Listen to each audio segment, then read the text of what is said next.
आपल्याला समजलं नाही म्हणून एकदा आपण काय पाहणार आहोत, सब्जेक्ट आणि ऑब्जेक्टचा अर्थ पाहतो. सब्जेक्ट म्हणजे काय किंवा ऑब्जेक्ट म्हणजे काय. ठीक आहे. आता वाक्य पहा. The dog chase the ball. याच्यात मला सांगा परफॉर्मर कोण आहे माहित आहे का? डॉग. जो परफॉर्मर असतो किंवा जो स्पीकर असतो तो कोण असतो? वाक्याचा कर्ता असतो. म्हणजे तो काय आहे? सब्जेक्ट आहे. सब्जेक्ट नाउन प्रोनाउन काही पण असू शकते. ठीक आहे. तर स्पीकर किंवा जो ऍक्शन परफॉर्म करतो त्याला आपण काय म्हणतो? सब्जेक्ट म्हणतो. ऍक्शन परफॉर्मर कोण असतो? सब्जेक्ट असतो. जनरली साध्या वाक्यात सब्जेक्ट वाक्याच्या सुरुवातीलाच येते. समजलं. आता दुसरा प्रश्न आहे की ऑब्जेक्ट म्हणजे काय. याने ऍक्शन केली, परफॉर्म केली, याने ऍक्शन परफॉर्म केली. ऍक्शन परफॉर्म केली हे कुठून माहित होत आहे? चेस काय आहे? चेस काय? चेस काय आहे? वर्ब आहे ना. वर्ब आहे की नाही.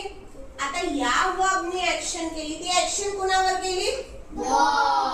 म्हणजे द बॉल या शब्दाने ही ऍक्शन काय केली? रिसीव्ह केली. रिसीव्ह केली म्हणून receiver of the action. Receiver of the action is non as object. ज्याच्यावर ऍक्शन होते, जो ऍक्शन रिसीव्ह करतो तो पण नाउन किंवा प्रोनाउन असतो. बॉल काय आहे? नाउन आहे. नाउन आहे आणि याने या वर्बची क्रिया रिसीव्ह केली आहे. आणि क्रिया कोणी केली आहे? क्रिया करणारा कोण असतो? क्रिया करणारा कोण असतो? आणि ज्या गोष्टीवर क्रिया घडली जाते त्याला काय म्हणतात? ऑब्जेक्ट. त्याला काय म्हणतात? Object. Sam kick the football. Subject कोण आहे? सॅम.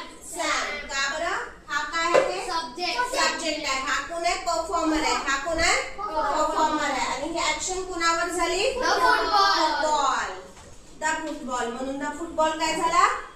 ऑब्जेक्ट. ज्याच्यावर कृती होते. तू बॉल मारला. तू काय मारला? बॉल. ऍक्शन कोणावर झाली? म्हणून बॉल काय झाला?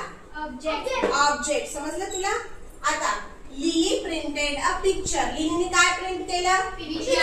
जेव्हा तुम्ही वर्बला प्रश्न विचारता काय, लिलीने काय प्रिंट केलं? प्रिंट केलं. काय प्रिंट केलं? काय प्रिंट केलं? तेव्हा जर तुम्हाला वर्बला व्हॉटने प्रश्न विचारला, वर्बला कशाने प्रश्न विचारला? व्हॉटने प्रश्न विचारला आणि प्रश्न विचारल्यानंतर जे उत्तर येते ते म्हणजे काय असते? ऑब्जेक्ट. काय असते? ऑब्जेक्ट. समजलं.